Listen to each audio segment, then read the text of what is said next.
gua perhatiin di film yang pertama itu banyak banget iklan rumah dapur istri muda loh. Iya. Iya. Itu yang di capture ya, penting. Itu penting. Kalau menurut gua itu Itu juga yang saya paling ingat itu. Iya, dan satu lagi, baju si tukang beca itu parpol coy. Ini film pertama kita disuguhkan dengan adegan, hanya satu adegan ya, adegan naik becak, kemudian pengambilan gambarnya dengan cara one take, one shot gitu. Ada sebuah simbol-simbol juga yang dimunculkan di sana, dan yang paling saya ingat betul kayak Bang Dewa bilang tadi. Pertama, DP rumah dapat istri muda, keren tuh gitu. Anak ini sutradaranya kebetulan sama film Tilik. Tahu kan yang dulu pernah viral gitu, Tilik. Di truk ya? Iya betul, yang ibu-ibu di truk gitu kan. Iya. Truk gitu. Lucu itu harusnya. Makasih. Kita masuk.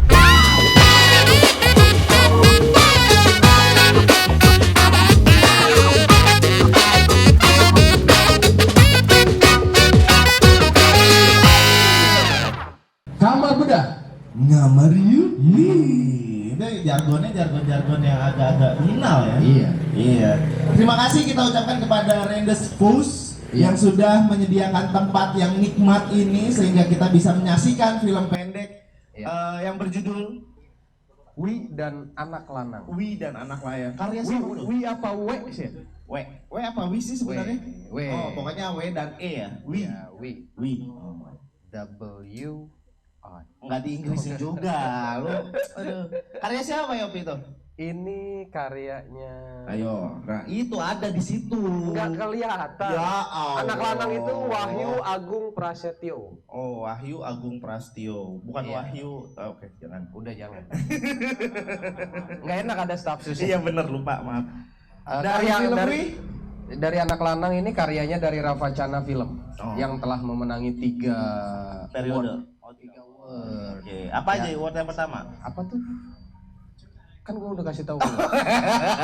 Reviewnya kurang. Oh, iya. Oke. Dan yang film yang kedua adalah film Wi yang didirector oleh Ako Tenriyagel. Aco Tenriyageli. Iya. Ya, oke. Itu dari Riuh Record. Ya. Nah, kita nanti bakal muterin 2 film ini, jadi buat yang di belakang itu yang lagi ngobrol-ngobrol bisa ke dalam, kita akan memutarkan 2 film yang keren-keren ini. Durasi Dan oke, siapa? Oh iya Pak, siapa? Ya. Kita akan membedah dari banyak sudut pandang. Karena narasumber kita kali ini juga spesial banget nih Pak Yopi. Ya. Ada yang dari akademis, praktis akademis. Dari mana? Dari Unsera. Dari Unsera. Ya. Beliau ini dosen. Dia juga kuliah di ISI Jogja. Ya, S2. Jurusan? Bukan. Jurusannya apa? Pembuatan film. Televisi dan film. Oh, film. Wah, udah pasti pas banget, inline banget dong. Benar. Ya kan? Dan kita bakal pengen tahu nih sudut pandang dari musisi dan akademisi. Tuh musisinya udah gondrong banget. Salah satu. Ini bestie kita, Bre. Wih, bestie kita. Bestie bang. Wih, tuh lihat rapiinnya. Messi tapi nggak dapat award. Gitu. Cepet ya masuknya. Belum. Kan masih ada anniversary yang kedua. Iya. Sabar ya. Sekarang aja udah sendiri. Oh. Gara-gara nggak dapat award kayaknya. Cuas. Oke, biar mempercepat waktu kita saksikan saja film yang pertama adalah Anak Lanang, karya dari Riuh Record. Bukan, Wahyu Agung Prastio. Oh, bener-bener nih Pak Yopi nih. Langsung aja kita beri tepuk tangan buat film yang pertama, Anak Lanang.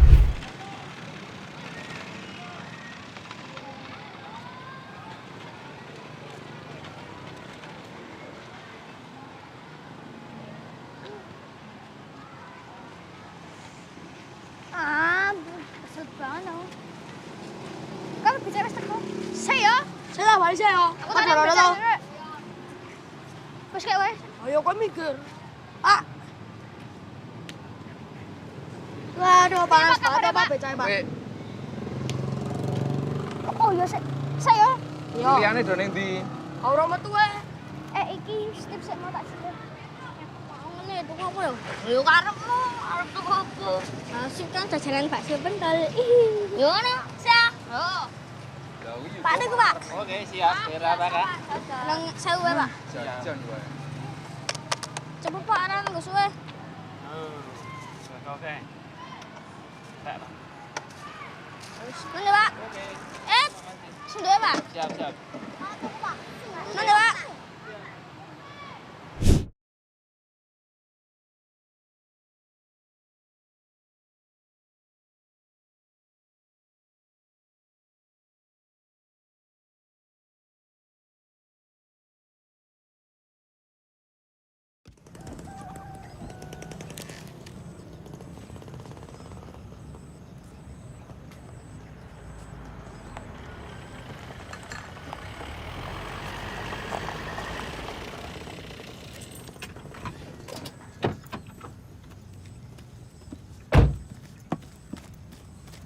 Assalamualaikum. Waalaikumsalam. Ayo Pak, teman-temanku sudah lihat itu pengumumannya. Iya. Alga sama Caca sudah diterima di UI sama UGM. Bagus nih kalau begitu. Mana sih Ibu? Ibu! Ibu! Mudah-mudahan kau beruntung, Nak.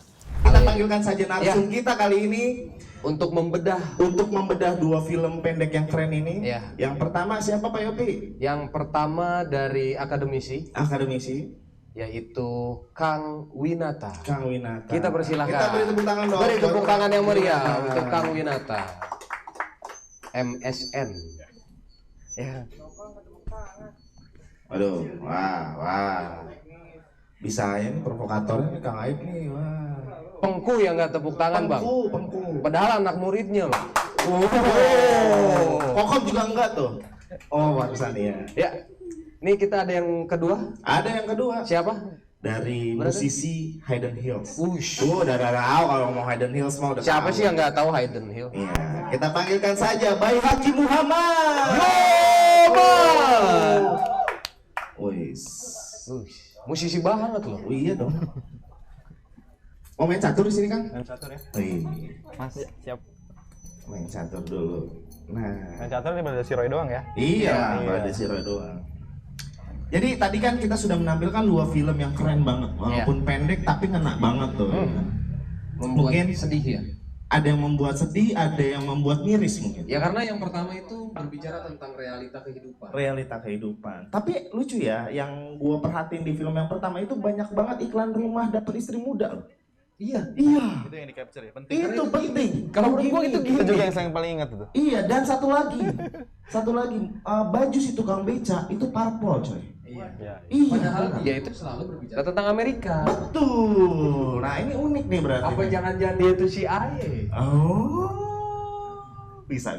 Iya. Mungkin kita mau minta pendapatnya dulu nih dari narasumber kita yang pertama nih, Pak Winata. Silakan Pak.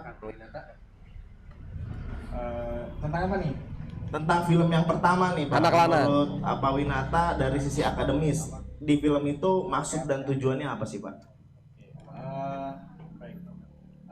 Di film pertama kita disuguhkan dengan adegan, hanya satu adegan ya, adegan naik becak, kemudian pengambilan gambarnya dengan cara one take, one shot. Itu menurut saya hal yang sangat sulit ketika kita berbicara dengan mengenai teknis ya. Menurut saya itu hal yang bisa kita semacam kita bisa film itu bisa membangun sebuah emosi. Berbeda mungkin ketika film itu disuguhkan dengan beberapa shot, potongan-potongan shot, maka emosinya mungkin tidak akan nyampe di situ, karena dialog dalam film itu juga yang jadi poin utama saya kira dari dialog di film itu, di film pertama, seperti itu. Nah, kalau dari Kang Arif sendiri nih, Kang Bayi Haki Muhammad, itu dari film pertama tuh maksud tujuannya apa sih sebenarnya? Oke. Sebelumnya saya mau nyapa dulu ya, biar lebih enak, biar lebih nyantai. Iya dong, disapa dulu. Itu ramai banget ya. Udah mulai nepok no dia. Oke, teman-teman, selamat malam. Assalamualaikum warahmatullahi wabarakatuh. Waalaikumsalam warahmatullahi wabarakatuh. Semoga ngopinya nyantai, nikmat, karena cuaca malam ini cukup mendukung buat kita semua. Betul. Biasanya hujan terus, guys. Tapi ini malam ini kayaknya demi gelas kosong. Kamar bedah. Kamar bedah.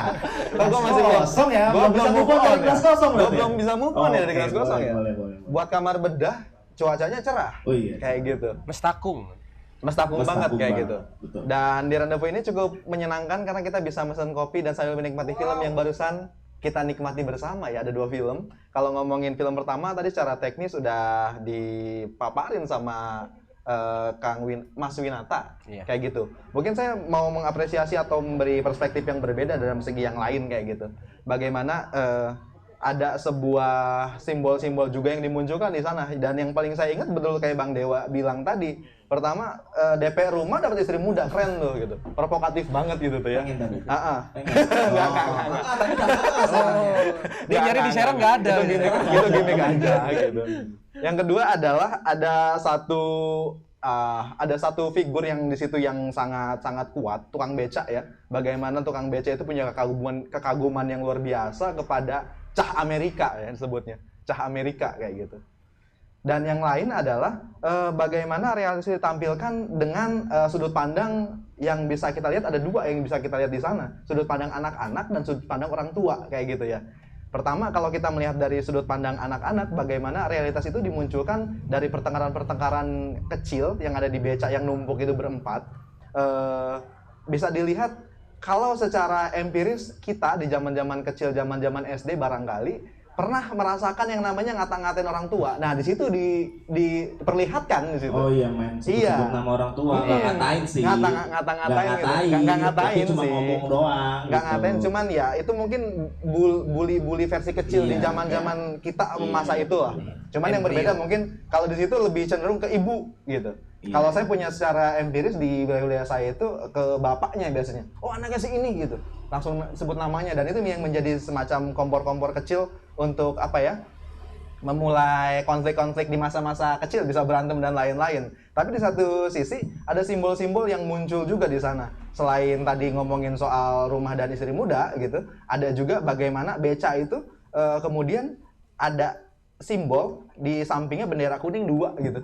Nah, artinya yang saya lihat gitu ya secara menurut Kang Arif Bayhaq itu apa tuh? Nah, sebelum itu saya sebutin dulu. Pertama tadi bendera kuning 2, dan kemudian juga ada baju atau kaos dibilang parpol, lebih ke calon ya, calon legislatif, calon legislatif kayak gitu. Bagaimana setiap kemudian kontestasi politik ada semacam penggiringan opini bahwa masyarakat kecil itu biasa menjadi sebuah korban yang gampang diombang-ambing, bisa dibilang itu kayak semacam kematian apa? Kayak menyimbolkan kematian keberagaman yang kemudian mencondongkan pada satu kubu yang bisa dibilang fanatis di satu sisi kayak gitu. Di lain hal adalah bagaimana yang disebutkan sama si tukang beca sendiri, cah Amerika yang kemudian dikagumi dia. Kalau ngomongin kenapa ada Amerika di sana, barangkali kalau kita ngomongin prestasi politik, produk demokrasi dari Barat kayak gitu. Bagaimana kemajuan juga dari Barat gitu. Dan ternyata kita di satu sisi di realitas Indonesia dalam pendidikan kita bisa menjadi penikmat dari sebuah kemajuan, penikmat dari sebuah sistem politik yang diciptakan oleh elit besar, elit global, yang ternyata kita hanya menjadi korban kayak gitu. Dan itu diciptakan dalam sudut pandang anak kecil. Bagaimana anak kecil kemudian mudah digiring dengan media. Kan di sana ngomongin soal YouTube, Instagram, Facebook. Kemudian juga Facebook. Yang paling penting tuh bukan soal itu, sinetron. Yang saya capture sinetron. Bagaimana sinetron bisa kemudian teringat, kemudian menjadi sebuah entitas yang sangat melekat pada anak-anak, karena itu dekat dengan mereka di rumah. Ibunya selalu bisa dibilang menyaksikan itu, dan si anak secara tidak langsung menjadi follower orang yang mengikuti orang tuanya di rumah. Nah, itu yang saya lihat dari perspektif pertama dari film Anak Lanang. Kayak gitu sih mungkin untuk awal. Ya. Berarti itu cukup mendetail banget sampai ingat bendera kuning gitu ya kan. Kira ada yang ini. Jadi kematian keberagaman. Kematian keberagaman. Oh iya. Berarti berhasil dong Amerika itu membuat propaganda terhadap kita. Wah. Buktinya ya tukang beca itu. Oh iya, tukang becanya. Ya kan? Oke. Selalu Amerika. Boleh. Simbol-simbol. Nah, Signifikan simbol. Nah, nih Kang Winata kan sebagai praktisi juga mungkin Iya. di perfilman. Sesulit apa sih Kang untuk one take one shot, karena membuat itu ya. iya, karena kalau logikanya adalah ketika mereka salah melakukan sesuatu, otomatis kan ulang lagi tuh dari awal, dari keluar sekolah lagi kan. Nah itu Kang Winata gimana? Sulitannya seperti apa sih Kang? Oke, yang jelas kalau berbicara tentang kesulitan teknis di one take itu adalah yang pertama adalah menjaga continuity. Itu sangat sulit, apalagi dengan kita menggunakan talent anak-anak ya, yang apa, harus butuh brief yang lebih nih. Misalnya ada yang lupa dialog, ada yang lupa ketika one shot kan kita nggak bisa tuh kalau dalam istilah editing kita tambal ke shot yang lain kan nggak bisa. Itu harus memang yang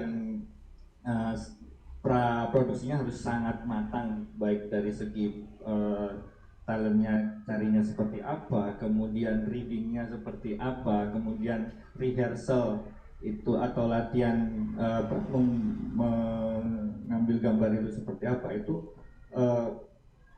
di film itu saya kira sangat berhasil membuat one take gitu. Sulitannya menurut saya sangat sulit one take itu continuity itu sih.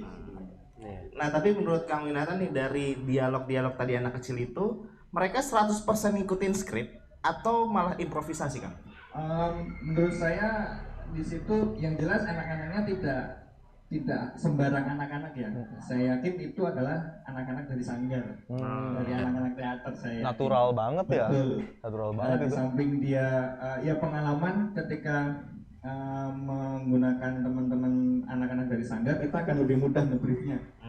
Kemudian mereka punya inisiatif untuk improve.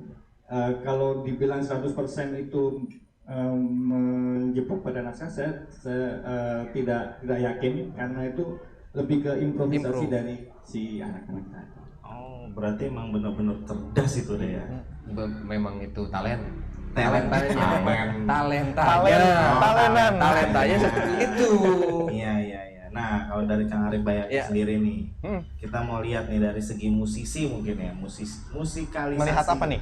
Puisi. Melihat dari puisi. Kan biasanya kan musikalisasi puisi itu dengan sendu-sendu ya kan. Film pertama, film kedua nih? Film pertama Oh, masih pertama ya? Tenang. Oke. Ketika melihat bahasa yang menurut ya tadi kita lihat adalah nggak ada banget nih musikalisasi puisi atau pesannya tuh kayaknya belum nyampe nih. Nah, dari Kang Arif Bayaki sendiri gimana tuh? Sebelumnya kalau ngomongin Ravachana, saya tuh tahu Ravachana itu dari Pak Awang sebenarnya. Sebelumnya Awang disebut, tengok. Iya. Nah, gitu. Sebelumnya waktu sempat kita beberapa kali garapan film pendek, Pak Awang sempat ngasih saya beberapa referensi, salah satunya Ravachana Films ini kayak gitu. Dan dia memang bisa dibilang tuh jago di wilayah penggarapan film-film pendek. Dan di film Anak Lanang ini cukup rapi gitu untuk penggarapan dan lain-lain, apalagi dalam wilayah pesan yang disampaikan. Mungkin kalau sekilas kita menyaksikan gitu, kayaknya boring banget gitu ya, sekilas gitu. Kayaknya kita kalau semisal perspektif orang awam mungkin ya, kok dialog doang gitu, ngalor ngidul dan sederhana banget. Tapi kalau kita telisik lebih dalam, kita tonton 2 kali, ada hal yang disampaikan soal realitas itu yang diciptakan ke dalam sebuah film pendek ini gitu. Soal kritik yang halus. Tapi memang itu terjadi di realitas kita. Ngomongin pesannya sampai atau tidak, balik lagi setiap penonton itu kita kan nggak bisa mengeneralisir penonton itu apakah pinter semua ataukah bodoh semua. Berdasarkan referensi kemudian juga pengalaman mereka bisa menginterpretasikan dari masing-masing media yang mereka konsumsi, dan saya pikir setiap orang bisa merepresentasikan dari film ini menurut disiplin ilmu mereka, disiplin pengalaman mereka, dan saya pikir film ini berhasil menyampaikan kesederhanaan. Yang paling penting itu, menyampaikan kesederhanaan bagaimana realitas di sebuah kehidupan anak kecil, kemudian juga ada juga perspektif orang dewasa yang dimunculkan, bagaimana oh ternyata dalam satu sisi orang dewasa juga ataupun orang tua punya tanggung jawab untuk bisa menyampaikan ataupun menyediakan media yang bisa dibilang itu tidak toksik kepada anak-anak. Karena pada akhirnya kalau kemudian kita memberikan media yang salah mungkin gitu ya, ataupun yang kurang tepat bagi anak akan terjebak pada circle itu gitu. Dan bagaimana kemudian ada beberapa part yang tadi yang saya capture adalah sinetron itu. Nah, kemudian YouTube, bagaimana kemudian pertengkaran, kemudian hal-hal yang bisa dalam tanda petik kriminal ataupun tidak sewajarnya dilihat anak-anak sekarang banyak beredar di media sosial. Jadi pesannya adalah untuk anak-anak juga kepada orang tua di sana. Oh, cukup berhasil. Menurut Kang Arif Bayhaqi itu ini mah pesannya sebenarnya udah cukup berhasil ya. Iya. Walaupun dengan bahasa-bahasa yang mungkin dibilang kekanak-kanakan gitu ya kan. Oh iya, tadi sempat nyebut Bapak Awang ya. Mas Awang. Mas Awang ya. Mendingan kalau mungkin kita panggil aja Mas Awang ya, biar kita tahu nih. Kayak kan direferensi dari Mas Awang, betul ya? Berarti kan dia tahu film banget. Iya benar. Coba Mas Awang bisa kesini sebentar. Awang, beri tepuk tangan dong buat beri tepuk tangan untuk staf khusus. Staf khusus. Iya bukan, iya enggak, iya. Komunikasi media gitu ya. Iya bukan staf khusus. Kita nggak ngomongin Kominfo kok. Iya, aman. Nah, ini nih yang tadi disebut-sebut aja nih. Kita mau tahu nih dari pandangan Kang Awang sendiri selaku praktisi juga ya. Ya pas kaos kaki segala, enggak bau. Oke, sekali lagi kita beri tepuk tangan buat Bapak Awang. Wow, nggak usah ngeliatnya gitu. Awas nyenggol. Awas. Sini. Gue tuh bagusnya di kanan. Oh gitu. Oh iya boleh. Asup. Oke, langsung masuk. Masuk. Gimana Bapak? Menurut Bapak? Tanpa salam ya? Iya. Boleh, bebas. Oh ya, ini agnostik. Musik masalah tadi salamnya. Oke, apa nih? Saya mau ngapain ini? Iya, tanggapan Pak Awang nih tentang film pertama Anak Lanang tadi gimana tuh Pak? Iya. Oke, sebelumnya salam kenal Pak Winata ya. Kebetulan juga saya dulu di Unsera 2011. Caper. Enggak, masih tahu. Dan kebetulan juga saya nyumbang piala film pertama buat Caper.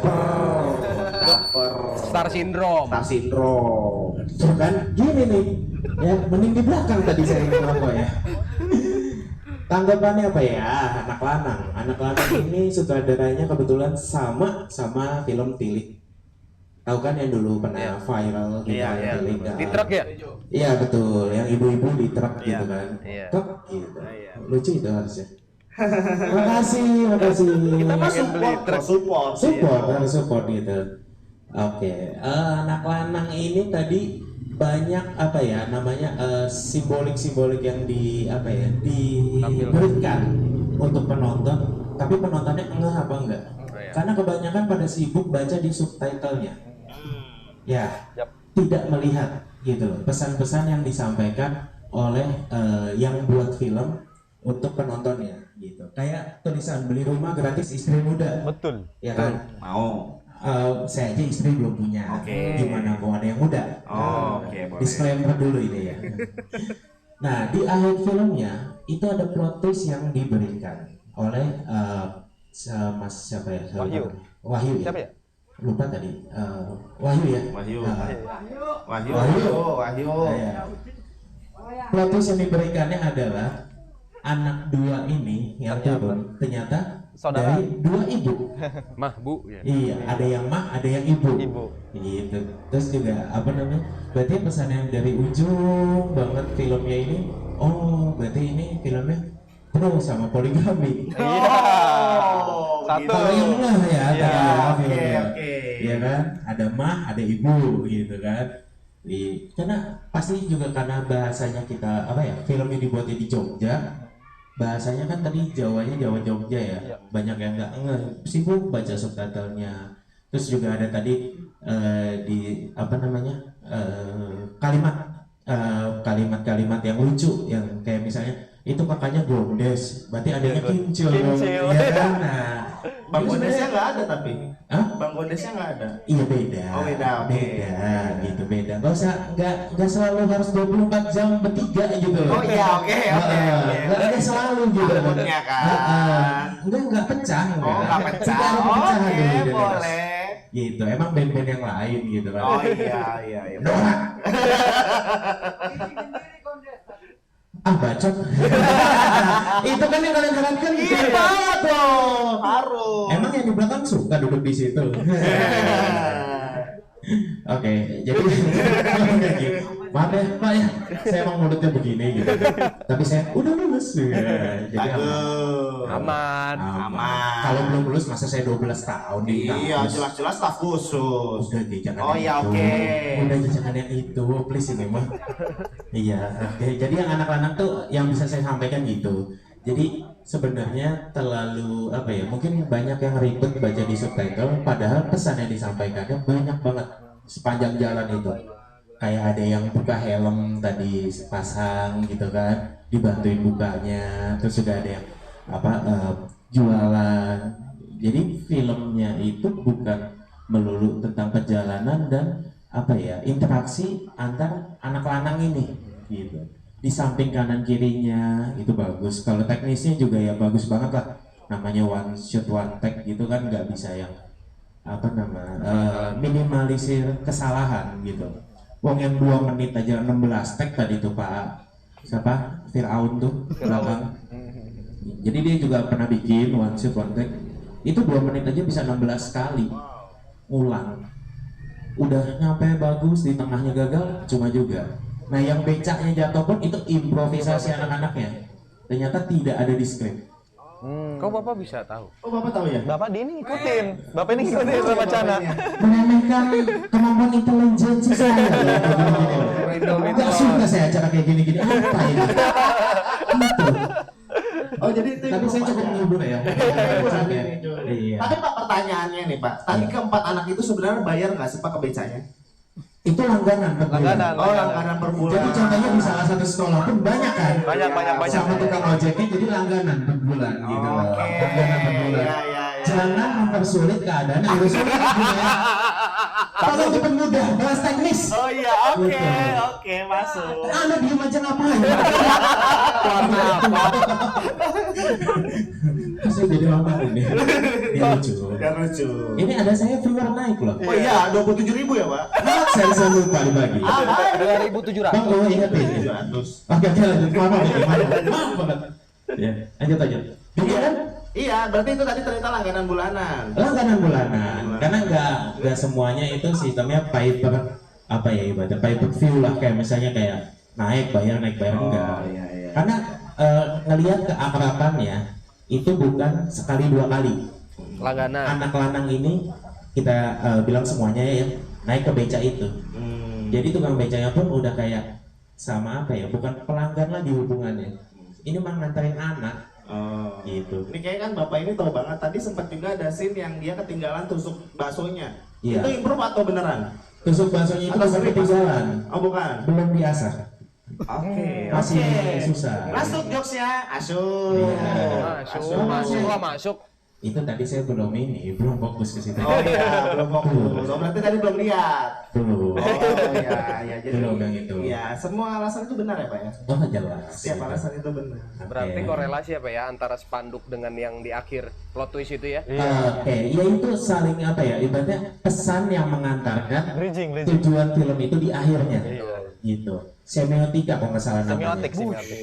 Gitu. Jadi ada pesan yang nggak selalu film itu ya dari awal sampai akhir tuh harus sama atau bagaimana. Nah itu ada pesan-pesannya tuh dilihat. Gitu. Jadi film itu bukan selayar ini, semuanya dilihat. Gitu. Mungkin karena bahasa jadinya kan orang fokusnya yang itu tadi yang saya bilang, subtitlenya. Karena mungkin bahasanya belum terbiasa. Kayak gitu aja. Oke, beri tepuk tangan dong buat Bapak Awang. Saya kembaliin ya. Oke, Terima kasih, Bapak Awang. Terima kasih Bapak Awang. Sudah mengisi acara. Kita barusan dapat sedikit masukan tuh dari praktisi Bapak Awang. Iya. Intelijen. Intel Konoha dia. Ternyata dia tahu banyak loh. Dia ngikutin Ravacana. Iya. Apa jangan-jangan dia yang bawa kameranya? Mungkin. Bisa jadi. Dia nyiapin istri 2 kayaknya. Oh iya. Oh yang nyiapin istri dulu. Yang punya ide. Iya. Dipasangnya spanduk beli rumah Di kata saat istri muda itu tuh. ya. Iya benar. Ya. Nah buat yang di belakang nih kira-kira siapa lagi nih yang mau kasih tanggapan soal film kita yang pertama yang berjudul Anak Langnang? Nah ini kan Kang Firaun ini kan pernah bikin one take one shoot. Ah iya. Nah, boleh kita kasih tahu panggilkan saja. Kita panggilkan saja. Firaun. Firaun. Langsung baik. Nah, Calon anggota. ini Lobet. nih. Lobet. Apanya yang lobet? Baterai. Enggak apa-apa. Apresiatif. Iya jelas. Aman. Salah. Ini nggak asing banget ya mukanya ya. Host. Tahu nggak host mana? Animator. Host juga. Ah udah pokoknya nggak asing banget ya. Please jangan dibully. Oke gimana nih gimana Kang? tanggapan? Sempat buat film one take one shoot nih ya kan. Nah Kang kesulitannya gimana? Ini suara apa nih? Oh hujan ya? Gerimis. Suara pilot. Aku takut hujan.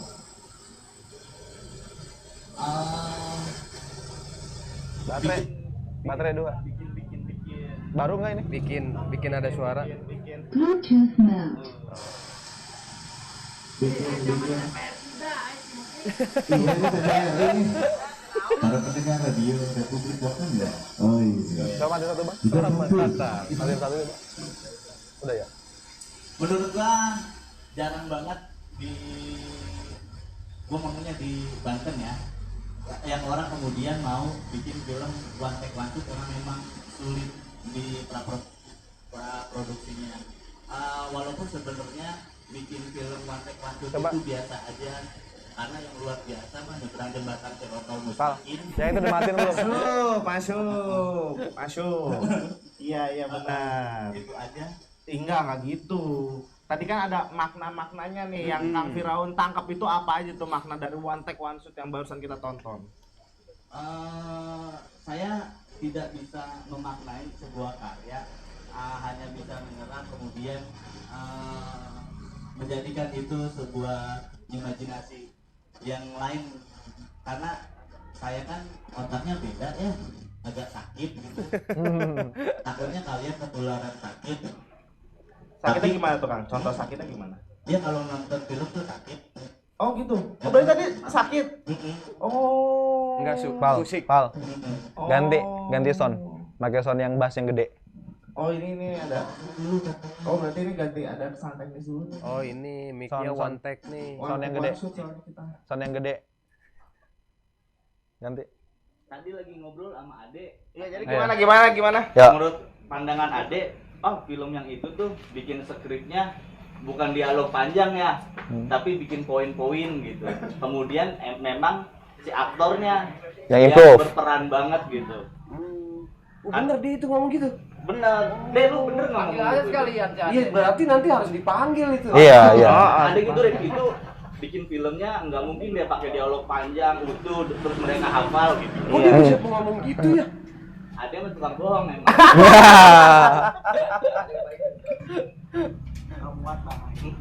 Dek, kita lagi membedah sesuatu yang rekayasa sebenarnya. Yang masih ilusi. Iya kan film kan rekayasa ya. Iya. Jadi membedah sesuatu yang rekayasa mah nggak usah valid ya.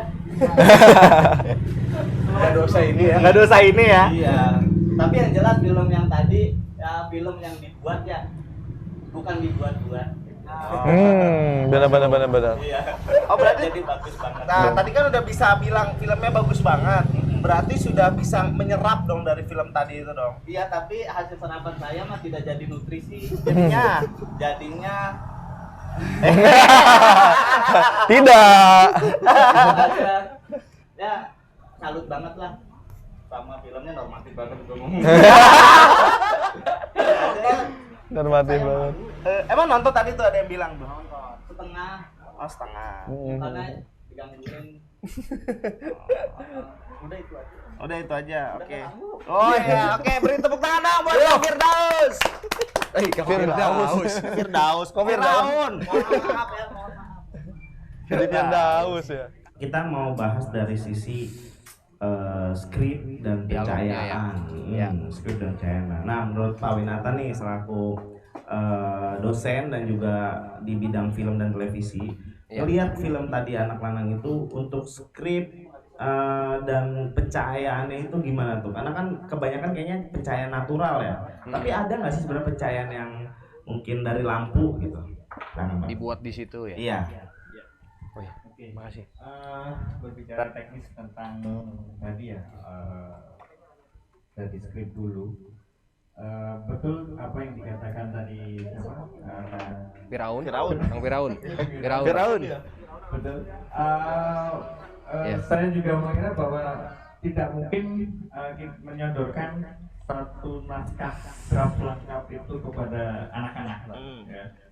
Saya kira hanya di praproduksinya itu ya skripnya hanya skrip pendek yang intinya itu seperti ini, tetapi kalau mau improv ya silahkan. Kalau dari skrip seperti itu. Kalau dari pencahayaan murni hampir saya kira 100% itu available light atau dari pencahayaan dari matahari. Atau mungkin dengan reflektor hanya untuk menambahkan feel ya. Kalau saya melihatnya seperti itu karena di sana kebetulan ketika syuting itu cahayanya cukup panas. Begitu. Oke. Nah, berarti kita udah tahu tuh ternyata pembuatan film one take one shot itu tetap harus pakai prepare yang matang dari skrip, tadi reflektor ya kan, buat mantulin cahaya itu ya. Itu ternyata juga harus prepare ya.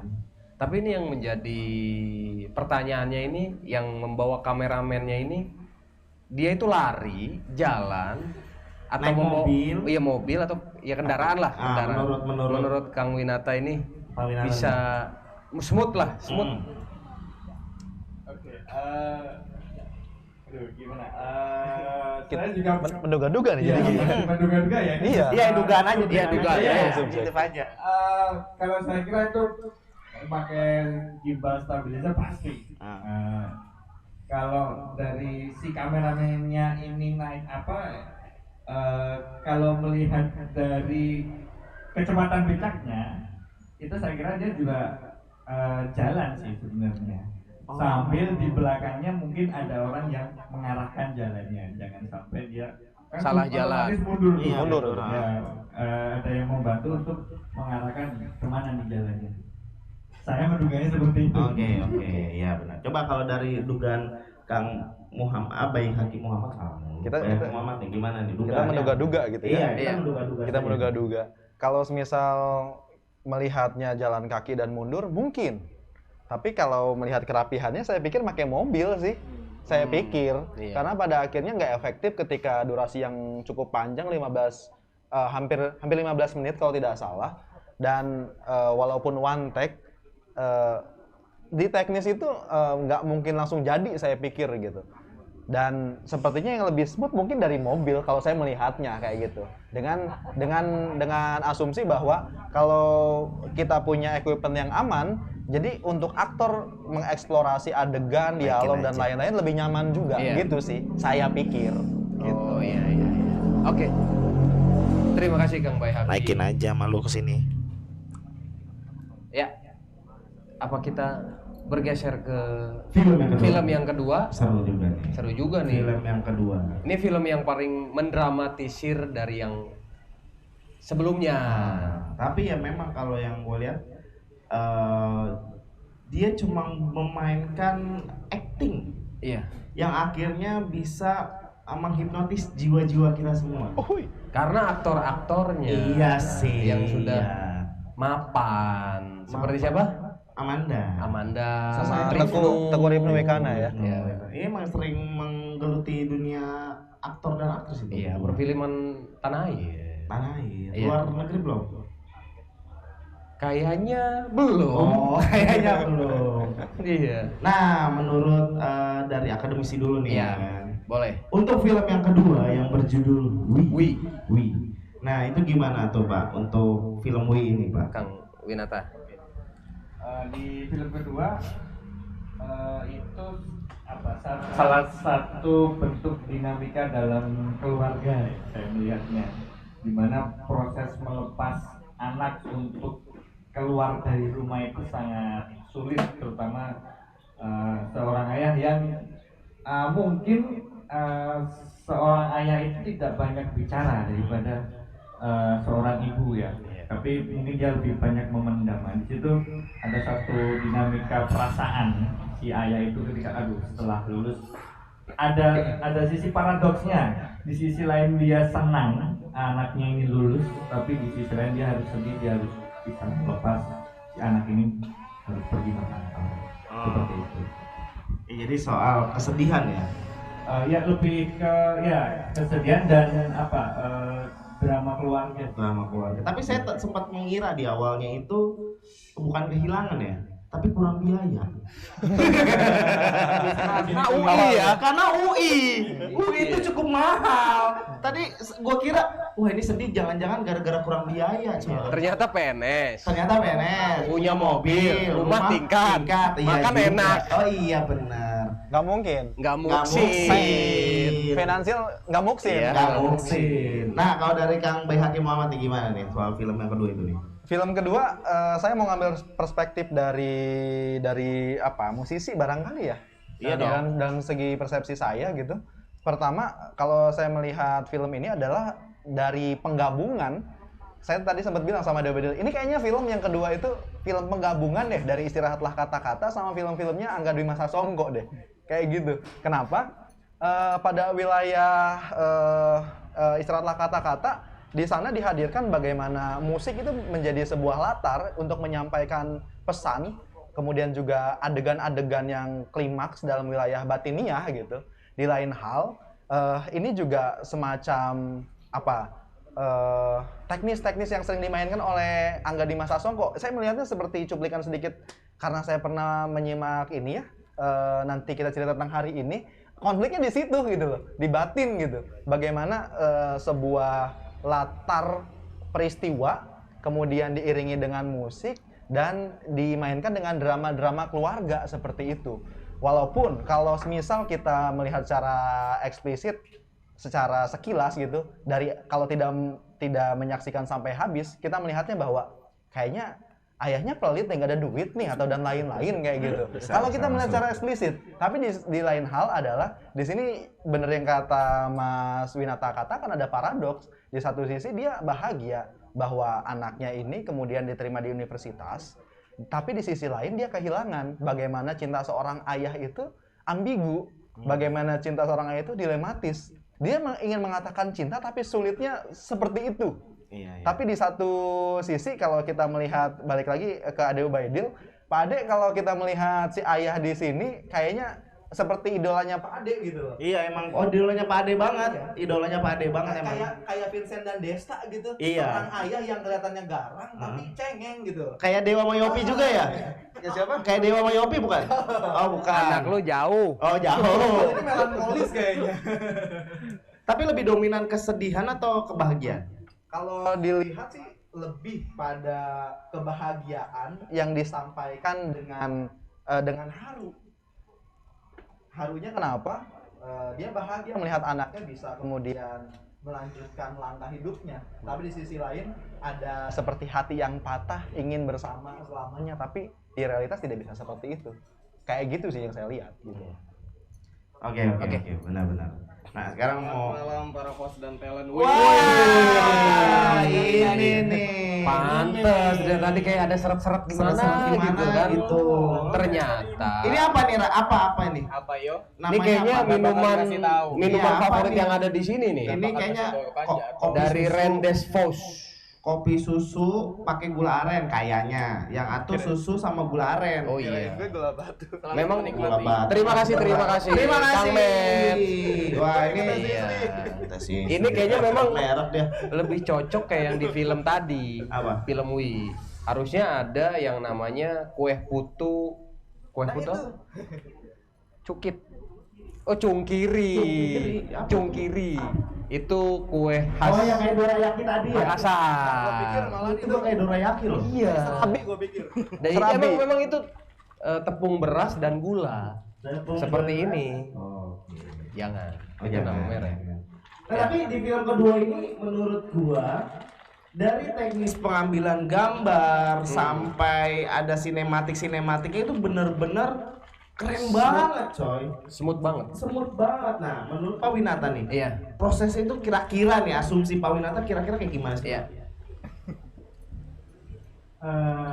Kalau dari teknik pengambilan gambarnya sih, kalau saya lebih tertarik kepada meminjam istilah dari Kang Awang dari semiotika tadi. Jadi di situ gambar itu bukan hanya dia menginformasikan adegan, tetapi dia ingin mengungkapkan sebuah perasaan. Salah satu scene yang saya tertarik adalah ketika tadi si anak itu pamit mau jalan-jalan sama temennya, kemudian si kameramen ini mengambil dari atas atau high angle. Itu kalau saya menangkap adalah sebuah perasaan bapaknya yang sedih atau rasa kalut di situ. Khawatir. Belum siap kehilangan. Artinya memang ada, kalau di sinematografi memang pengambilan gambar seperti itu untuk menggambarkan kesedihan tentang kekalutan, kekhawatiran.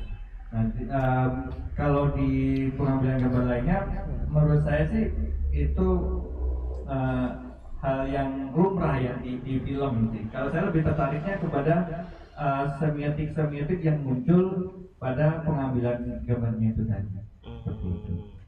Iya, berarti memang tiap-tiap angle pengambilan gambar itu sebenarnya punya makna. Iya. Oh, berarti ketika kita ekspresi senang, misalnya angle di bawah itu juga udah beda makna. Beda, bisa jadi. Wow, gua nggak tahu soal itu. Sedetail itu, Bang. Sedetail itu, bahkan kalau senang tapi atas juga ada lagi maknanya.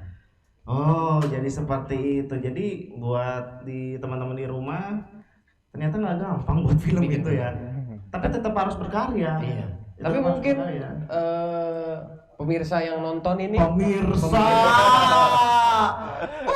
Ini Kang Ahid ini kan sebagai Pustakawan. Yang kedua itu dia sebagai ayah dari anak-anaknya. Ayah dari masuk dong. Masuk. Banget. Sama-sama ayah. Bagaimana Oke. sih perasaan seorang ayah Bagus ya kalau berisiknya. anaknya itu merantau? Iya, benar. Ini kan suatu saat anaknya pasti merantau. Yang nggak tahu juga sih. walaupun kecil gon.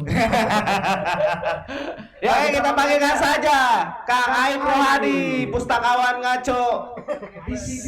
DC. Aib coklat. Aib coklat. Tuh bajunya udah DC. Aib coklat. Pegang dulu. Ngapain? Ya, Ngerokok ini kan dah. lu Bang sebagai seorang ayah, ya kan? Yang pertama, bagaimana sih melihat tadi film dari ini kan suatu saat akan merasakan ya? Iya. Ya kan? Udah merasakan ya. Udah merasakan ya? Merasakan ya. Udah merasakan. Anaknya 3 loh. Lihat dari film ini seperti apa? Misalnya. Oh, itu ada yang teriak katanya Aib gak nafkahin katanya. Oh, begitu. Oh, sebaliknya. Oke. Sama. Oke, asuh. Kameranya yang mana kameranya? Itu. Oh itu. Dua-duanya. Ya. Apa namanya? Tadi banyak ketipu sebetulnya. Gua pikir bapaknya pusing biaya. Iya benar. Kalau nggak ikutin sampai akhir gitu. Sing biaya ya. Gak taunya rumahnya bagus, Anika gak cocok nih sama rumah sama pusing biayanya. Bajunya coklat. Balik lagi kasur tidur bertiga. Loh kok jadi pas nih gitu kan. Kok miskin nih gitu kan pusing biaya. Pas mau pergi, loh kok punya mobil. Nah ini nih agak-agak ini nih. Gak taunya di akhir-akhir kejawab persoalan perasaan, apalagi yang paling pas. Kena itu kan anak saya di pesantren nih. Jadi kalau bapak tuh dia memang agak repot langsung telepon anaknya, ngobrol sama anaknya. Gengsi. Cuma pengen moving dan dia menyetujui sebetulnya jadinya. Gue sering gitu, jadi anak gue tuh telepon, mah perlu ini di pondok ya. Karena anak di pondok nih. Jadi Pondok mana Kang kalau boleh tahu? Di Pandalawangi. Mandalawangi. Nah, di Pandalawangi. Ya, Elnur. Daerah mana tuh? Itu juga pondoknya masih membuka pendaftaran untuk Enggak dipromoin juga. Enggak, ini filmnya. Oke, lanjut.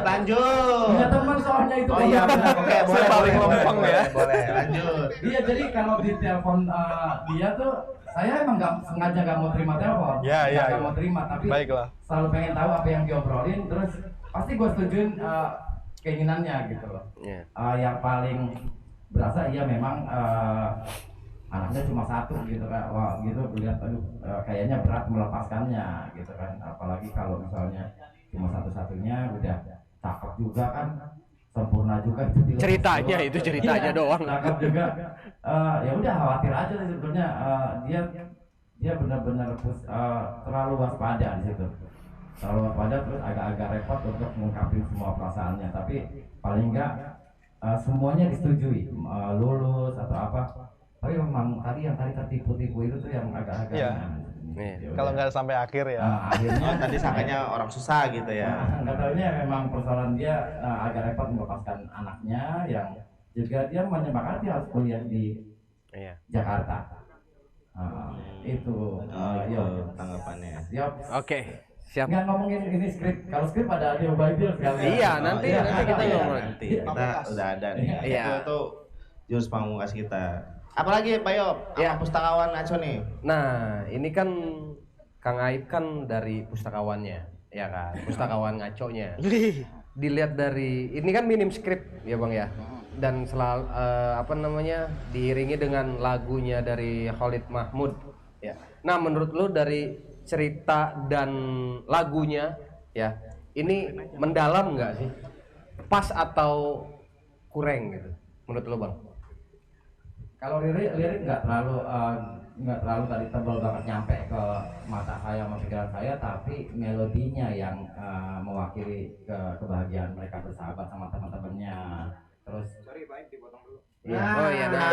ini yang ditunggu. kalau lebih terlalu ke belakang tuh masih pada mau tuh yang di belakang.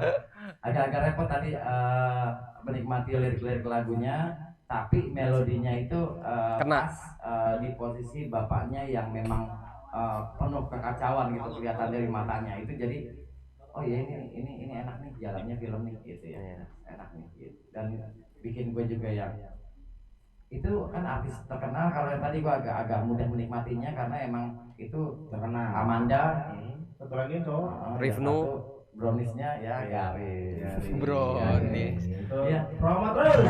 Jadi Amanda tuh memulai kita menonton tuh yang oh ini artis gitu.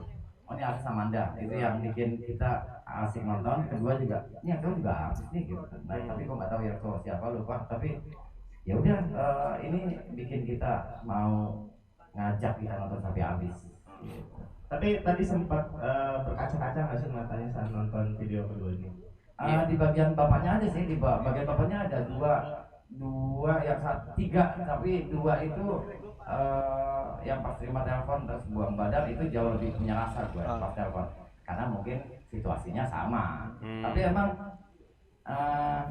kurangnya kayaknya ada tokoh lain yang bisa mewakili bapak itu tuh. Oh, jadi menokohkan diri sendiri gitu? Enggak. Kurang pucet sebetulnya. Ini keren nih, situasinya keren banget, tapi kalau pendapat kayaknya ada tokoh yang bisa bawain itu. Harus ada yang menguatkan nih. Iya, itu bapak itu sampai sih, cuma ini sosoknya kurang pucat, kurang. Siapa menurut Kang Aib sosok yang tepat untuk memerankan orang tua itu? Siapa ya? Pidi Baik. Kan? Iya. Siapa ya Pak? Gue nggak tahu, tapi emang dia kurang ini, terlalu gagah gitu loh, terlalu kan badannya. Oh, pengennya tua, Iya, agak gitu, ya. agak dapat perasaan. Jadi miswar gitu dia ya. Cuma main di persoalan mimik mata yang agak itu kan bisa dicoba tetes air mata atau apa. Iya, kelihatan kokoh aja sebetulnya, kurang. Tapi kan itu harusnya menggambarkan seorang bapak yang kuat. Iya, betul. Nah, gue ngerasa bahwa di bagian itu kalau ada tokoh bapak yang lebih kece, ini gila nih. Oke. Cukup ya? Ya. Oke, beri tepuk tangan buat Kang Aib Rohadi. Terima kasih Kang Aib Coklat Rohadi. Nah, selanjutnya nih. Iya. Ini yang ditunggu-tunggu sini. Iya. Oh, iya. Ini sih plot twistnya lah. Plot twistnya lah. Soal skrip, Ini jagonya. Mungkin kita harus tahu pendapat dia juga Iya. kali ya. Langsung aja kali ya. Kita panggilkan Ade Ubaidillah. Beri tepuk tangan buat Ade Ubaidillah.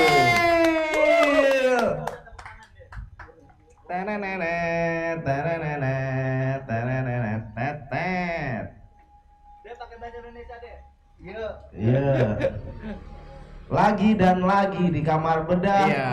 Episode 2 kali ini Ade Ubaidillah ada lagi. Emang benar-benar pencinta film banget kayaknya ini dia nih. Keren banget. Gimana menurut Kang Ade Ubaidillah nih? Apa yang gimana? Film kedua itu. Pendapat Kang Ade Ubaidillah. Film kedua ya? Film kedua dulu. Oh, mau film pertama. Oh, dia mau ternyata mendapatkan film pertama. Oke, kita mulai dulu. Yang pertama pasti anak Anak-anak. Gimana? Semua udah dibilang semua. Ya kan di belakang di frame dulu. Enggak, maksudnya anak-anak udah disebutin semua. Oh, Para narsum. ya kali aja ada yang belum disebutin. Iya. Tambahan. Mungkin nambahin referensi aja. Tadi apa yang didiskusikan itu dugaan-dugaan itu bisa ditemukan jawabannya di YouTube-nya Rafa Cana Film. Ya. Karena di situ ada bedah film dengan pembuatnya, dengan sutradaranya. Di sana diberitahu ternyata kita tadi nebak bahwa itu one take ya, one take one shot ya. Itu kita akui berarti keberhasilan dari si sutradara. Karena dia mengakui itu ada manipulasi kamera. Gitu. Jadi ada satu atau dua scene yang terpotong lalu disambung dari scene itu lagi. Gitu. Jadi yang hebatnya makanya Dewa tadi sempat ngobrol kenapa kameranya goyang-goyang ya. Kalau saya curiganya kenapa kamera itu goyang-goyang? Karena untuk memanipulasi itu disambungin jadi kelihatannya masih natural. Tidak kentara. Padahal ada pas goyang ini set mungkin di-cut, diganti yang baru itu jadi kelihatannya one take one shot gitu. Tapi memang secara teknis niatnya ke sana, arahnya memang untuk one take one shot. Tapi namanya anak-anak, tadi udah dibahas juga soal skripnya.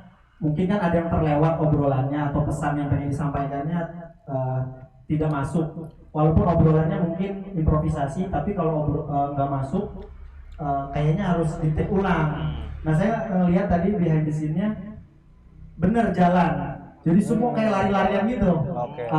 Tim sound, terus kameramen yang megang kabel, jadi jalan mundur semua ada lagi. Seru banget ya. 12 menit loh, bayangin ya. Capek banget tuh. 12 menit dan bener tadi beca jatuh itu di luar skrip. Improve. Jadi Pantesan Awang tahu tadi udah diskusi kan. Awang.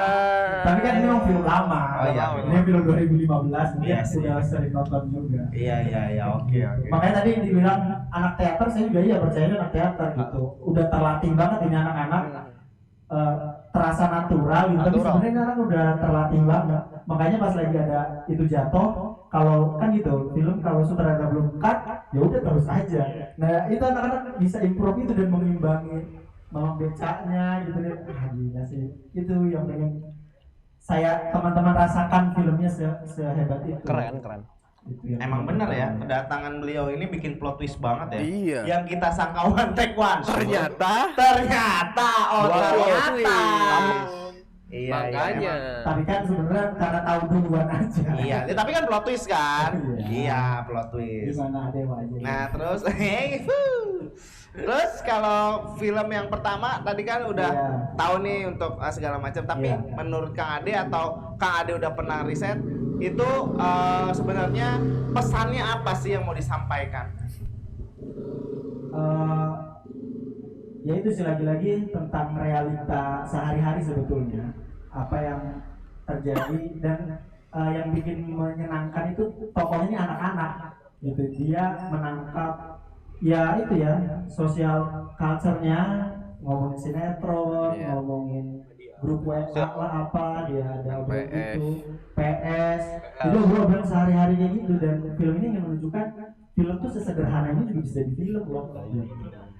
Dan walaupun seperti itu, tapi tetap main simbol. Tadi kata Awang ada tulisan di pohon, yang itu sepanduk beli rumah istri muda.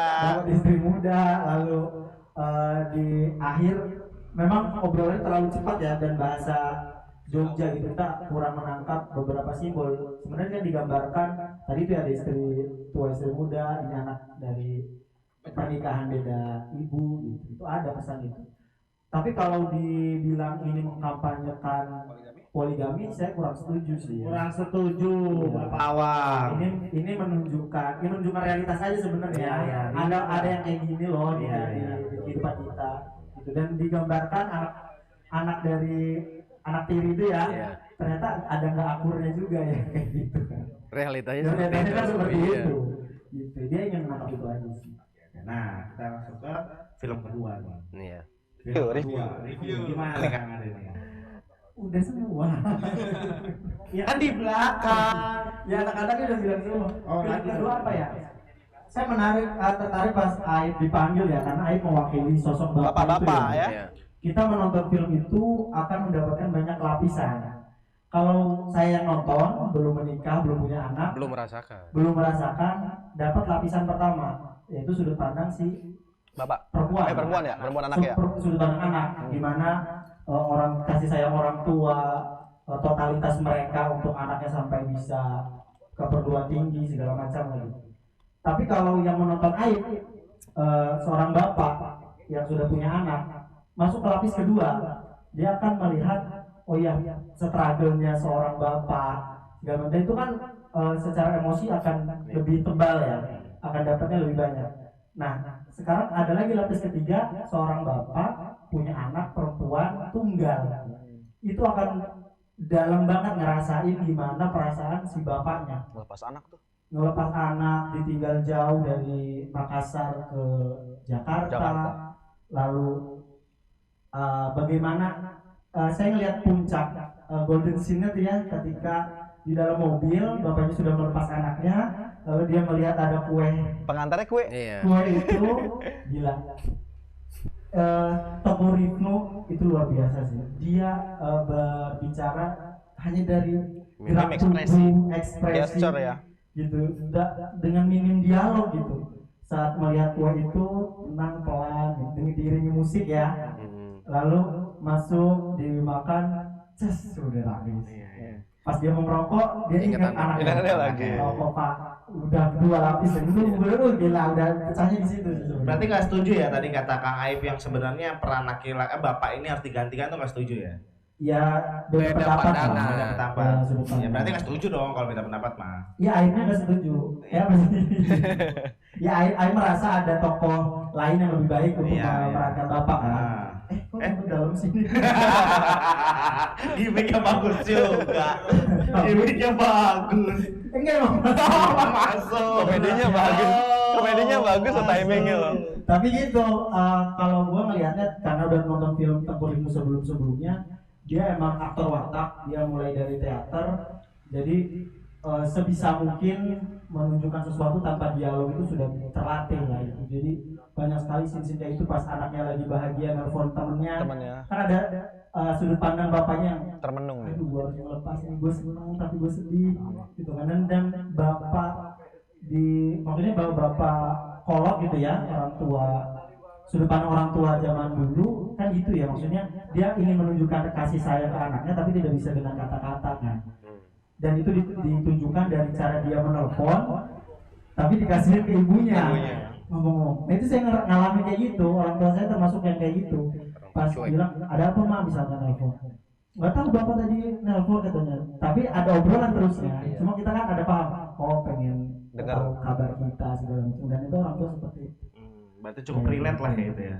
Ya, cukup relate. Oh, oke. Kayak gitu. Kok kayak gitu aja sih. Kan kita butuh apa namanya lebih deep lagi. Ya, gitu. Dari sudut pandang. Son. Iya. Oh, ada yang nanya dari Son. Oh, Sonnya. Tadi merusakkan Rahmat yang bawa. Sonnya. Lu itu. Ya emang Firaun kalau masuk kan gitu ya. Iya. Kalau Dragon Jam dan Gimana itu dari Sonnya kata Kang Firaun?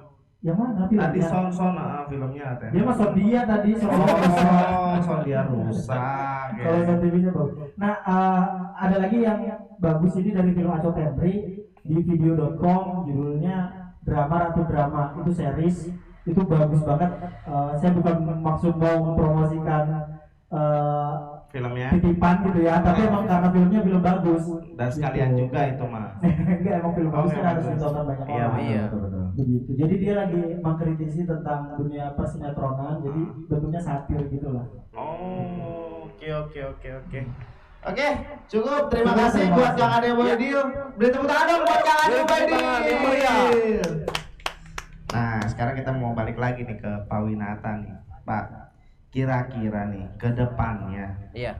Bapak berminat nggak sih Pak bikin film, entah film pendek atau film panjang atau apa gitu Pak? Kira-kira. Kalau bikin film tentu saja seorang istilahnya yang biasa bekerja di industri kreatif ya mungkin tidak akan pernah mati, karena kreativitas itu setua apapun tidak akan pernah mengikuti setua apapun orang itu.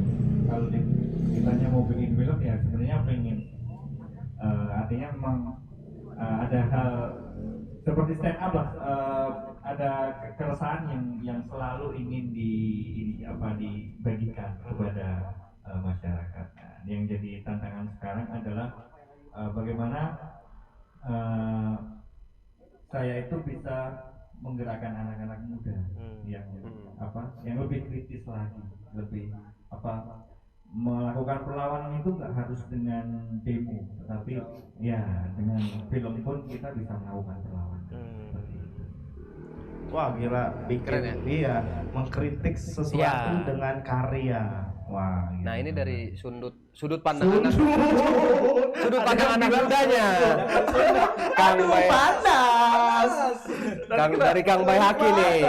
Kira-kira nih Kang Bay Haki gimana? Ya apa kira-kira apa? Ya itu tentang perfilman nanti mau bikin apa gimana? Kalau produksi di dunia kreatif, saya pikir gini, anak muda yang masuk di dunia kreatif itu banyak mau sebenarnya. Cuman pada akhirnya dia akan terjebak dengan banyak kemauan itu, tidak bisa fokus. Yang baik adalah ketika punya banyak kemauan dan kompetensi harus minimalnya fokus di satu bidang itu, dan kemudian yang paling bagus bisa intens ataupun produktif di wilayah itu. Dan kalau ngomongin produksi film, saya sudah pernah juga produksi film, cuman kalau ngomongin kualitas belum sampai kayak Era Wacana kayak gitu. Kalau ngomongin ide, otomatis setiap orang pasti punya ide-ide yang liar, tapi ekspektasi sama realitas itu akan selalu berbanding terbalik. Maka itu penting yang namanya proses. Maka saya pikir ketika Mas Winata kemudian punya media untuk men-trigger anak-anak muda biar lebih kritis dan lain-lain melalui kompetensinya, saya pikir ini adalah peluang untuk bisa menggali keilmuan itu untuk berkarya, karena pada akhirnya karya yang bisa menjadi jembatan kita untuk menyampaikan pesan. Sederhananya kayak gitu sih Bang. Oh iya. Oke. Terima kasih Bang Bay Haki. Nah ini pertanyaan. Boleh. Gimana Kang Firaun? Pertanyaan buat siapa ini? Buat ini 2 orang. Oh iya, boleh. Silakan. Soalnya bagus ini. Hapunten ini Ada bagus soalnya. Gua dulu sendiri sama aja. Enggak nyangka.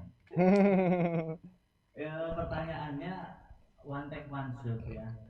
Kalau kata Salam tadi apa sih bedanya, kan film mah yang penting hasil ya, mau one take one shoot yang penting kalau ditontonnya enak ya bagus gitu. Nah pertanyaannya ini buat Pak Winata, kan kalau gua pernah main teater, dialog nih bla bla bla bla, ditanya sama pelatih teater gua, lu ngomong sama siapa, penonton itu siapa gitu. Nah apakah ada teori enggak apapun, kamera itu siapa, kamera itu mata siapa? Kan one-take one-shoot kan harusnya tidak memaknai kamera itu hanya sekedar perekam gambar, tetapi kamera itu siapa, agar kita masuk ke dalam emosi film itu. Misalkan kalau anak kecil berarti gerak kameranya, anak kecil kan suka cicilan atau apa. Nah itu di film itu nggak ada rasa kamera itu hanya perekam gambar. Karakter ya mewakili gitu. Iya, tetapi cerita yang melihat adegan itu siapa? Itu yang gua nggak dapat. Apakah di dunia akademisi perfilman hal itu tuh dibahas atau hanya kamera itu ya perekam gambar aja? Oke, next yang kedua. Iya. Sorry, gembol. Asik. Satu udah ya. Satu. Tadi gua nyindir soal sound, ternyata yang gondrong ini mungkin keskip ya. Kan kamu kan musisi. Aduh. Ceritanya Eksplisit ini eksplisit ini. Eksplisit. Satu, dua, tiga. Efek rumah kaca itu meramu musik bukan sekedar suara, tetapi suaranya ada cerita. Kayak salah satu contoh tadi di video yang tadi, bunyi bass drumnya itu bukan sekedar bass drum, tetapi mirip sekali detak jantung. Betul. Kalau lu peka. Betul. Nah, gua pernah bilang kalau lu musik Hidden Hills, ketukan drumnya, bla bla, lu pernah ingat nggak? Paduraksa. Jangan Paduraksa. Oh iya, Paduraksa. Gua masih ingat. Paduraksa itu. Ya, efek rumah kaca itu gua apresiasi banget. Gila, ketukan drumnya bukan sekedar untuk mengetuk tempo lagu, tetapi bercerita itu adalah detak jantung. Makanya bisa emosional banget lagunya efek rumah kaca. Tuh ya. Anak orang sekarang belum nyampe situ memaknai sound drum. Si paling sound drum. Benar. Orang sekarang yang penting tag-nya nggak overtime itu drummer bagus. Oh iya benar. Iya, drumnya nggak ada yang bercerita gitu. Drum itu apa? Bunyi apa? Karakter ya lagi-lagi. Nah, kalau dari film yang kedua udah terjawab, suara soundnya itu menceritakan Detak jantung. Kalau di film yang pertama, kamera itu siapa? Hanya perekam gambar doang. Gitu. Mohon saya diluruskan karena saya bengkok ya. I love you. I love you too. Ya, terima kasih buat Kang Firaun atas pertanyaan yang tadi. Ya, bisa dijelaskan Kang Winata atas pertanyaan Kang Firaun tadi? Oke, berbicara tentang kamera, apalagi dengan pengambilan gambar, di teorinya, secara teori itu pastinya ketika kita akan mengambil suatu shot, itu kita harus tahu apa motivasi shotnya, apa maksud itu, maksud kita menggunakan shot ini apa. Kalau saya melihat di film tadi, film pertama tadi, yaitu mewakili mata penonton. Tetapi memang ada juga yang si kamera ini sebagai point of view-nya dari talent lawannya. Nah, itu kembali lagi kepada motivasi shot itu apa dulu. Ketika itu mewakili mata penonton, ya seperti yang kita lihat di film yang pertama tadi, itu adalah merupakan shot dengan pengambilan gambar mewakili mata penonton. Tapi mungkin beda ketika tadi ada shot ketika bertemu dengan bapaknya, tetapi bapaknya tidak ada di frame, tetapi ada suaranya. Mungkin saja itu kamera bisa mewakili mata si bapaknya itu tadi. Itu tadi kan tergantung bagaimana maksud shot itu apa, motivasi shotnya itu untuk apa dulu, seperti itu. Oke, cukup terjawab ya. Gimana? Oke, beri tepuk tangan dong. Kang Arif teh, Kang Bayaki mau jawab juga. Detak jantung. Pak Firaun ini adalah sobat saya zaman-zaman nongkrong dulu gitu ya Pak ya. Zaman door prize. Iya, sobat door prize, bounty hunter ya. Apalagi Bapak Firaun ini sering bikin apresiasi film. Saya salah satu apresiator yang harus ngopi kalau beliau mengadakan acara ya. Nyari door prize karena waktu itu masih asik ya.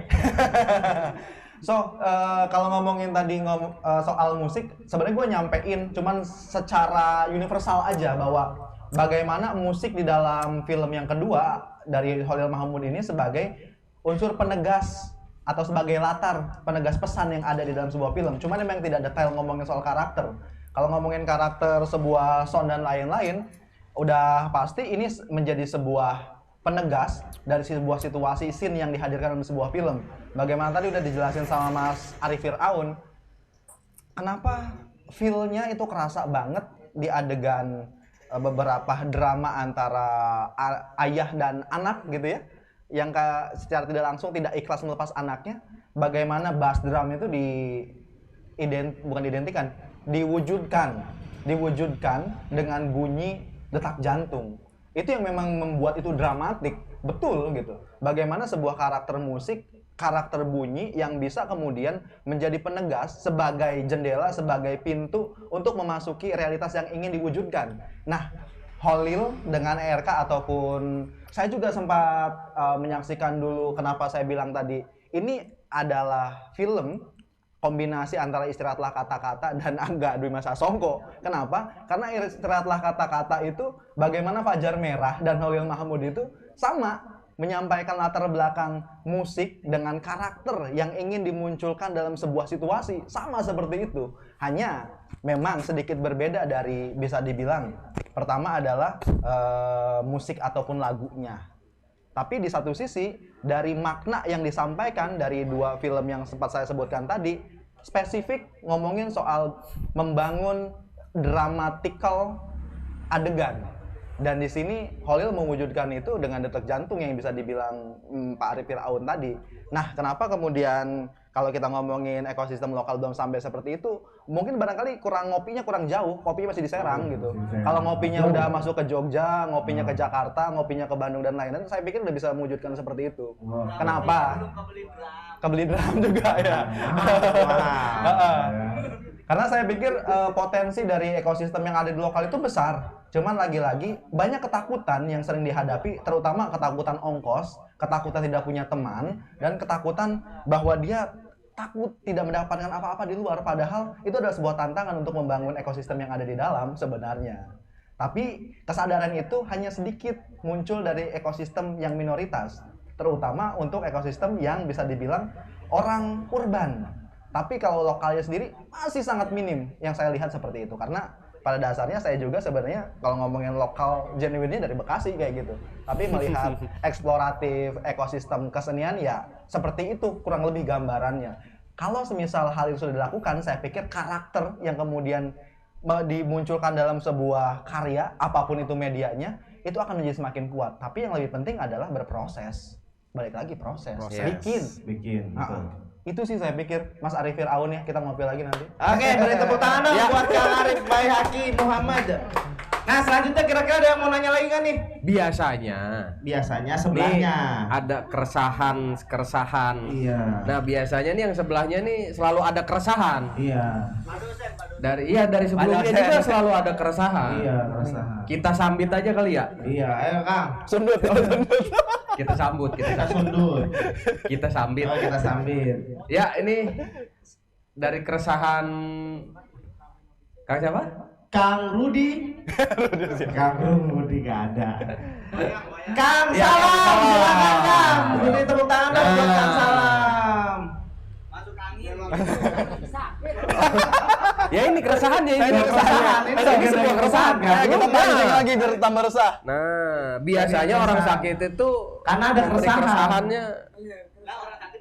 Nah, ini kan Udah diwakili aja sama anak buah saya nih. cocok. Oke, boleh. Oh iya, match nih, match. Diwakilin aja sama Bang Rahmat. Bang Rahmat. Ayo silakan Kang. Bang Rahmat. Mau tanya apa Ya. nih kepada dua narasumber keren kita? Apa ya? Gue nanya. Apresiasi aja. Di atas. Oh, di atas. Oh. Epigon banget. Gila. Yudhfitra ya Bang ya? Yang mana? Yudhfitra yang Yudhfitra ke Yudhfitria sih? Yudhfitra yang judulnya Jendela Tua. Bukunya minjem lu nggak beli. Tahu aja makanya gua kemarin beli dari Bang Arif. Jadi judulnya Jendela Tua, berkisah tentang seorang ibu malah. Ibu yang menunggu kedatangan anak-anaknya yang akan pulang ke rumah ketika hari raya Idul Fitri. Ternyata ketika pulang ke rumah sikap anak-anaknya, karakternya berubah. Tidak seperti dulu. Artinya terkena arus modernitas, kemudian mulai dari gaya bahasa, kemudian mulai dari sikap. Kemudian ketika ibunya sudah menyiapkan makanan-makanan tradisional, ternyata lebih milih makan di luar. Akhirnya kalau misalnya memang kayaknya sih hal itu juga mungkin yang dikhawatirkan ayahnya gitu ya. Hal itu juga yang dikhawatirkan ayahnya ketika memang anak tunggal perempuan lagi kan. Kalau gue sih ngelihatnya itu malah. Itu aja sih. Oke. Oh iya. Terima kasih. Terima kasih. Tapi ada pertanyaan nggak? Kalau pertanyaan nggak ada. Oh nggak ada. Oke. Kita tepuk tangan untuk Kang Ahmed. Nah ini ada yang mau tanya lagi kan nih? Mungkin itu Bapak yang pakai topi mau nanya Mbak? Iya. Oh enggak. Itu Bapak yang pakai kerudung dari sudut pandang anak. Iya, soalnya kan anak perempuan nih, ada anak perempuan. Kita harus tahu. Ada pertanyaan? Oh, nggak pernah makanya tahu. malu. Ada ininya kan di sini. Ada ininya. Dua sejoli. Apa tuh ada ininya tuh? Ada ininya. Nah, nih aku mau nanya, bukan mau nanya. Harapan. Motivasi lah. Ya, harapan dan motivasi nih kira-kira buat di pendengarnya gelas kosong. Lu nggak mau juga. Kamar bedah ya. Lu nggak mau Buat penonton kamar bedah nih. Kira-kira nih Pak Winata ada nggak motivasi atau harapannya nih buat kedepannya gimana Pak? Silakan Pak.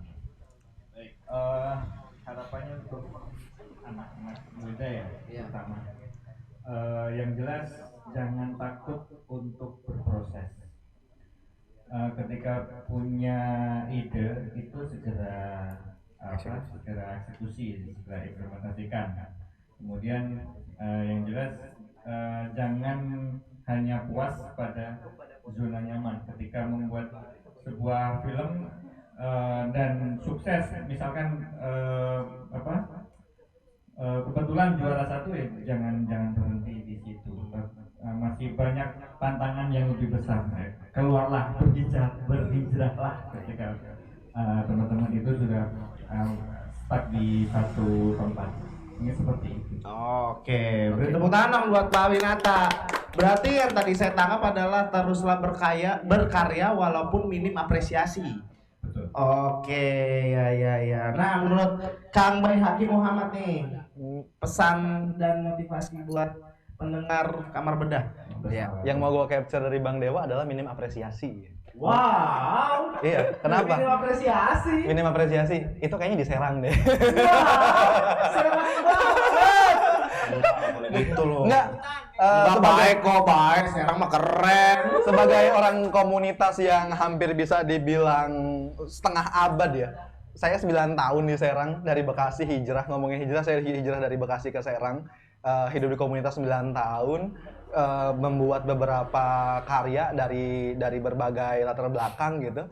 Cuman memang yang belum tercipta adalah ruang apresiasinya. Maka saya pikir ketika ada kamar bedah hari ini ngomongin soal film, ini harus dilanjutkan untuk membuka ruang diskusi, ruang apresiasi, dan membuka kemungkinan apresiasi itu bisa muncul dari segala kalangan gitu. Nggak cuman dari pegiatnya, nggak cuman dari orang-orang circle yang membangun aktivitasnya, tapi juga dari unsur-unsur terkait. Bukan kita kemudian berharap pada pemerintah dan lain-lain, karena itu bukan harapan, itu mah kewajiban gitu. Pada akhirnya kayak gitu kan, kalau kita ngomong pemerintah itu bukan harapan, itu mah kewajiban. Tapi yang harus lebih digiatkan adalah bagaimana ruang seperti ini lebih banyak diciptakan. Dan yang paling penting bukan hanya diciptakan, orang-orang yang menikmati aktivitasnya berproses dengan karyanya, itu yang paling penting. Ketika ekosistem itu muncul, sudah pasti peluang untuk apresiasi yang lebih besar akan muncul juga. Begitu? Ayo beri tepuk tangan buat Bayi Hakim Muhammad. Keren banget. Oke, karena ini sudah di penghujung acara, sudah lama juga kita bercuap-cuap sebagai apa Yop? Sebagai petugas kamar. Kita akan membedah film-film selanjutnya. Film-film selanjutnya kita bakal ada nanti episode selanjutnya, ditunggu aja dengan narasumber yang lebih keren, yang lebih kece. Pokoknya jangan apa sih? Jangan apa sih kayak gitu tadi? Ada semut. Ada semut. Jangan lupa apa? Ya jangan lupa terus berkarya kita. Jangan lupa terus berkarya. Sebelum kita tutup, kita ada jargon. Kamar bedah. Hah, bukan. Kamar bedah itu yang sebelah. Ini jargon khusus. Jargon khusus. Gimana ya? Dari kepala kamar ya. Agak nakal ya jargonnya Kamar guys. bedah. Ngamar yuk. Harus gini tangannya, harus gini. Iya. Kamar bedah, ngamar yuk. Oke ya. Oke, kita closing Nakal aja. sih, Ini nakal emang. Kan lu yang buat. Aja. Oke, kita closing aja ya. Kamar bedah. Ngamar yuk. Oke, beri tepuk tangan buat semuanya.